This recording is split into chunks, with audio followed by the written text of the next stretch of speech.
खतरनाक तुष्टीकरण का ज्वार, इन तीन चीजों ने मिलकर पश्चिम बंगाल के विकास को अवरुद्ध किया, यहां के समाज की शांति और सुरक्षा को भय से ग्रस्त किया है। अब पश्चिम बंगाल की जनता भय से के अंधकार से हटकर भरोसे के संकल्प के साथ भारतीय जनता पार्टी के पक्ष में निर्णायक जनादेश देती हुई प्रतीत हो रही है। सर्वप्रथम तो मैं इस धरती को प्रणाम करना चाहूंगा जहां से हमारे राष्ट्रवाद के दोनों स्वर, राष्ट्रगान और राष्ट्रगीत, यानी जनगण मन और वंदे मातरम, दोनों जहां से उठे। हमें पूर्ण विश्वास है कि इन चुनावों में उसी धरती से राष्ट्रवाद का स्वर प्रखर रूप से न सिर्फ उठता दिखाई पड़ेगा बल्कि पूरे भारत में गुंजायमान होता दिखाई पड़ेगा। जहां एक तरफ प्रधानमंत्री श्री नरेंद्र मोदी जी के नेतृत्व में भारतीय जनता पार्टी पश्चिम बंगाल के सभी नागरिकों को एक विश्वास देने में सफल हो रही है कि विकास की वो दौड़ जिसमें पश्चिम बंगाल कभी बहुत आगे हुआ करता था। हम लोग जब बचपन में सुनते थे तो एक कहावत होती थी कि झुलनी ने मारा धक्का बलम कलकत्ता पहुंच गए रे, यानी सबका टारगेट कोलकाता ही होता था। विकास के लिए, इंडस्ट्री के लिए, इकोनॉमिक डेवलपमेंट के लिए, नौकरी के लिए आज वह धारा पलट गई है और उसे पुनः सही दिशा में लाना है। दूसरी तरफ फिर एक ऐसी सरकार है केंद्र में जो नारी शक्ति वंदन अधिनियम लाकर महिलाओं की भागीदारी को विधानसभाओं और लोकसभा में सुनिश्चित करना चाहती है। तो दूसरी तरफ ऐसा गठबंधन है जो मैं देश की जनता और पश्चिम बंगाल की जनता से पूछना चाहूंगा कि जब यह विधेयक लोकसभा में 2/3 बहुमत प्राप्त नहीं कर सका तो मेज थपथपाकर, हर्ष ध्वनि करते हुए, हंसते हुए, चीखते चिल्लाते हुए जो अट्टहास कर रहा था विपक्ष, उसका क्या आधार था? किस बात की खुशी थी आपके मन में? यह मान सकते थे आप ये कहते कि अमुक अमुक चीज रह गई और इस कारण से अन्यथा और बेहतर होता, परंतु जो उन्होंने अट्टहास किया है वो निश्चित रूप से हर महिला के हृदय में एक शूल की तरह, एक तीर की तरह चुभा है और उसका प्रभाव आने वाले समय में नजर आएगा। एक तरफ केंद्र में हमारी वो सरकार है जिसने कि महिलाओं के लिए चाहे मुद्रा योजना में, हर घर में नल में, उज्ज्वला योजना में, शौचालय के लिए और गरीब बहनों को प्रधानमंत्री आवास में मालिकाना हक देने का काम किया। दूसरी तरफ पश्चिम बंगाल की वो सरकार है जहां पर कि पश्चिम बंगाल की मुख्यमंत्री कहती हैं कि अंधेरा होने के बाद महिलाओं को बाहर निकलना नहीं चाहिए। एक तरफ पश्चिम बंगाल की वो सरकार है जहां पर महिलाओं के अपराध के विरुद्ध कन्विक्शन रेट पूरे देश में सबसे कम लेवल में एक है, यानी अपराध होने के बाद सरकार की जिम्मेदारी होती कि अपराधी को सजा दिलवाए। वो कन्विक्शन रेट पूरे भारत में 22% है तो पश्चिम बंगाल में केवल 3% है। सिर्फ मैं एक उदाहरण बताना चाहता हूं कि हमारी पार्टी की तरफ से रत्ना देवनाथ जी प्रत्याशी हैं जो आरजीकर कॉलेज में हुई उस दुखद घटना के, अत्यंत हृदय विदारक घटना की पीड़िता की मां हैं और उनकी तरफ से उस घटना में आरोपी विधायक का बेटा चुनाव मैदान में है। मुझे लगता है इन दो चीजों को जब आप तराजू पे तौलेंगे तो साफ समझ में आ जाएगा कि किसके पक्ष में भय है और किसके शासन में भरोसे की संभावना दिख रही है। दूसरी तरफ वर्तमान सरकार के कार्यकाल में अनेक इंडस्ट्रीज का यहां से पलायन हुआ, भ्रष्टाचार के अनेक कारनामे दिखाई पड़े और इन सब से बढ़कर मैं सिर्फ एक प्रश्न तृणमूल कांग्रेस से पूछना चाहता हूं। भारतीय जनता पार्टी ने अपने संकल्प पत्र का नाम भरोसे का संकल्प पत्र रखा है और तृणमूल कांग्रेस ने अपने इलेक्शन मैनिफेस्टो का नाम इश्तेहार क्यों रखा है? जो बांग्ला भाषा को लेकर अनेक प्रकार की बात करते हैं। मैं पूछना चाहता हूं, इश्तेहार बांग्ला भाषा का शब्द है क्या?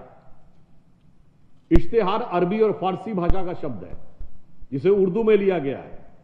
किस मानसिकता के तहत इश्तेहार शब्द लिया गया है? ममता जी ने यह कहा था कि यदि हमारी सरकार नहीं होगी तो एक कम्युनिटी कुछ सेकंड में ही सब कुछ खत्म कर सकती है। इसका इश्तेहार से क्या कनेक्शन है? मैं याद दिलाना चाहता हूं पश्चिम बंगाल की जनता को कि 1905 में जब नवाब कलीमुल्ला ने नरसंहार के लिए आह्वान किया था तो उसने भी अपने पैम्फलेट का नाम इश्तेहार ही रखा था। तो मेरा यह प्रश्न है तृणमूल कांग्रेस से कि आपके भाषा में भी वही नजर आ रहा है और लेखनी में भी वही नजर आ रहा है, यानी जो बात बोली है पश्चिम बंगाल की मुख्यमंत्री ने वही बात आपके चुनाव घोषणा पत्र में दिखाई पड़ रही है। तो मेरा उनसे स्पष्ट पूछना है, यह इश्तेहार शब्द किस मानसिकता के तहत रखा गया है? किस मानसिकता के तहत विचार करके रखा गया है? हम यह स्पष्ट करना चाहते हैं, जैसा कि हमारे संकल्प पत्र में है, कि हमारी सरकार बनने के बाद 1 करोड़ रोजगार के अवसर 5 वर्ष में सृजित किए जाएंगे। इंडस्ट्रीज के यहां पर स्थापित होने की व्यवस्था की जाएगी। महिलाओं को जो 3,000 रुपए की बात कही गई है वह दिया जाएगा और महिलाओं की सुरक्षा को सुनिश्चित करने के लिए एक अलग पुलिस में महिला बटालियन बनाई जाएगी जो मातंगनी हजारा जी और रानी रसोमणि जी के नाम के ऊपर 2 बटालियन से स्थापित की जाएगी। जहां तक विकास के संदर्भ की बात है, आज पूरा देश एक विकास के नए सोपान की तरफ आगे बढ़ रहा है। पश्चिम बंगाल में तरह तरह के अवरोध उत्पन्न किए जा रहे हैं। इसीलिए हमारे संकल्प पत्र में है कि 45 दिन के अंदर जो बांग्लादेश सीमा के ऊपर बाड़ लगाने के काम के लिए भूमि अधिग्रहण नहीं हुआ है, वो भूमि अधिग्रहण करके तुरंत वहां पर बाड़ लगाने का कार्य प्रारंभ किया जाएगा।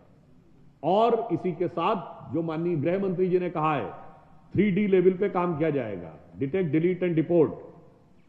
यानी अभी तक जो लोग बड़े जलवाए जलाल से ममता जी के दामने रहमत में जलवा अफरोज हो रहे थे, अब उनके लिए समस्या के दिन आने वाले हैं। अब उन्हें अपनी असलियत सामने लानी पड़ेगी और उसके अनुसार हमारी सरकार स्पष्ट रूप से वह कार्य करेगी और यह सुनिश्चित करेगी कि पश्चिम बंगाल के अंदर भय का वातावरण न रहे, संशय का वातावरण न रहे, संदिग्ध वोटर न रहे, संदिग्ध लोग न रहे। इसलिए यह चुनाव सिर्फ एक दृष्टि से एक राज्य का चुनाव नहीं है, बल्कि ये भारत के राष्ट्रीय सुरक्षा के लिए भी एक महत्वपूर्ण चुनाव है। और हमें पूर्ण विश्वास है कि राष्ट्रवाद की गंगा की धारा अब पूर्ण रूप से अपने अंतिम परिणति तक पहुंचेगी। गंगा गंगोत्री से निकलती है, वो उत्तराखंड में है। हरिद्वार के बाद वो उत्तर प्रदेश में प्रवेश करती है और उसके बाद संगम में यमुना जी के साथ मिलन होता है उत्तर प्रदेश में, फिर बिहार, उसके बाद बंगाल। तो उत्तराखंड, उत्तर प्रदेश और बिहार तक राष्ट्रवाद और विकास की धारा की गंगा की धारा आ चुकी है। अब गंगा सागर तक उस धारा को पहुंचने में कोई रोक नहीं सकता और पश्चिम बंगाल की जनता यह सुनिश्चित करेगी कि विकास और राष्ट्रवाद की धारा गंगोत्री से गंगा सागर तक अविरल रूप में दिखाई पड़ेगी, जिसे माननीय गृह मंत्री जी ने भी कहा था, अंग, बंग और कलिंग। तो अंग सदन बिहार को कहते थे, कलिंग उड़ीसा को कहते थे और बंग भूमि इस पश्चिम बंगाल का प्राचीन नाम है। हमें पूर्ण विश्वास है कि विकास और राष्ट्रवाद की तरंग अब बंग भूमि में उठने से कोई रोक नहीं सकता। और हमारे संस्थापक अध्यक्ष, जो जनसंघ के रूप में हमारे संस्थापक रहे थे, श्यामा प्रसाद मुखर्जी जी, जो इसी बंगाल की धरती के सुपुत्र थे, जिन्होंने राष्ट्र की एकता के लिए अपने प्राणों की आहुति दी, जो स्वतंत्र भारत के पहले राजनीतिक बलिदानी थे, आज उनका स्वप्न साकार होने का अवसर आया है। और हम यह भी कह सकते हैं कि हम कोलकाता को और पश्चिम बंगाल को विकास के उस पैमाने पर पहुंचाएंगे जैसे आपने देखा कि जो देश का पूर्वी हिस्सा है, यहां पर बाढ़ की समस्या रहती थी, तो उसके लिए सरकार ने क्या किया, ड्रेजिंग करके नदियों को गहरा करके इनलैंड वाटरवेज की शुरुआत की थी। और आज इस देश के पूर्वी हिस्से में इनलैंड वाटरवेज 100 से अधिक राष्ट्रीय जल मार्ग कार्य कर रहे हैं। हावड़ा पोर्ट को और बड़ा करने के लिए उसका 130% कैपेसिटी बढ़ाने की पूरी योजना सरकार के द्वारा सुनिश्चित की गई है। और उसी हिसाब से अगर आप देखें तो वाराणसी से रांची होते हुए और कोलकाता तक के 6 लेन एक्सप्रेसवे का वो भी पूरी तरीके से 2027 तक खुल जाएगा। यानी एक तरफ विकास के नए मार्ग प्रशस्त हो रहे हैं और दूसरी तरफ समस्याओं, संदेह और भय के मार्ग बंद हो रहे हैं। और मैं यह भी कहना चाहता हूं कि एक तरफ पश्चिम बंगाल की जनता ने 30 साल कांग्रेस को मौका दिया, 6 बार, 7 बार कम्युनिस्ट पार्टियों को मौका दिया, 3 बार तृणमूल कांग्रेस को मौका दिया, 1 बार भाजपा को मौका दें और निश्चित रूप से परिवर्तन का स्वरूप स्पष्ट रूप से दिखाई पड़ेगा। यानी अगर हम लोगों ने यह कहा था ना कि इस बार परिवर्तन करना है, पलटनो सरकार, चाहे बीजेपी सरकार, पलटनो दरकार, चाहे बीजेपी सरकार, इसमें मैं एक पंक्ति जोड़ना चाहता हूं, सबको परखा बार बार, हमको परखें एक बार। धन्यवाद। ধন্যবাদ সম্মাননীয় সুধাংশুজিকে। আমি যারা আমাদের সাংবাদিক বন্ধুরা এসেছেন তাদের মধ্যে থেকে হাত তুলবেন, আপনাদের কাছে মাইক্রোফোন চলে যাবে। হাত তুলুন। মমিতা দি নাকি? হ্যাঁ, মমিতা দিকে সামনে।